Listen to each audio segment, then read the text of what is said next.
Oh, well. Recording in progress. So, can I continue, right? Yeah. Okay. So, the first reason why an entrepreneur has to transform from being an entrepreneur to a leader when the business succeeds is that, one, there's a need for formality.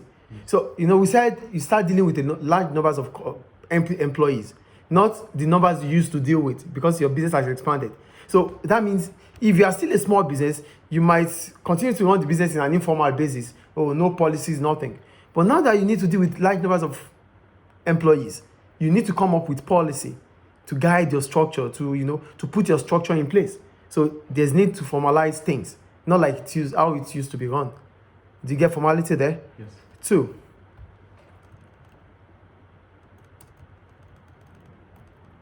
the need for shared ownership.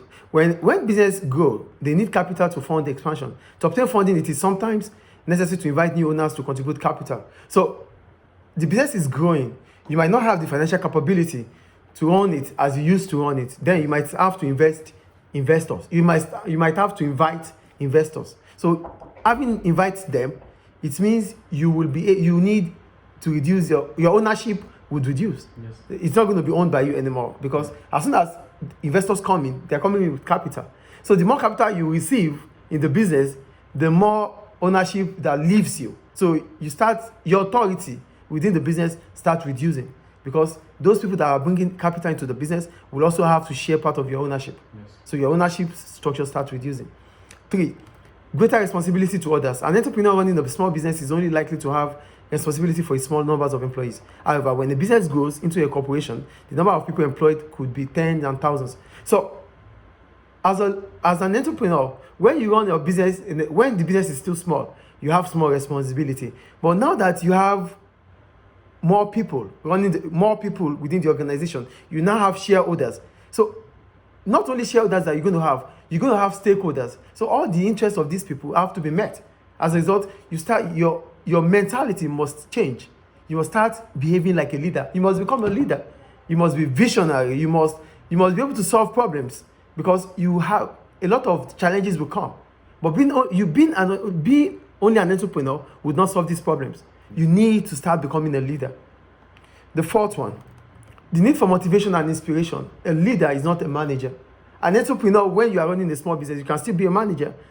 But when your business expands, you need to become a leader because a leader will motivate, will inspire people.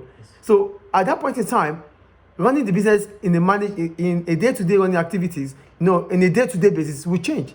It is seeing the end from the beginning. So you need to inspire people. You need to inspire your workforce. You need to motivate them because a leader is a person who tells us what to do, guides us on how to do it to achieve those goals. So if you have to do that, you need to come up with a way to make your employees act in a way that will transform that ideas, that strategies you have to achievements.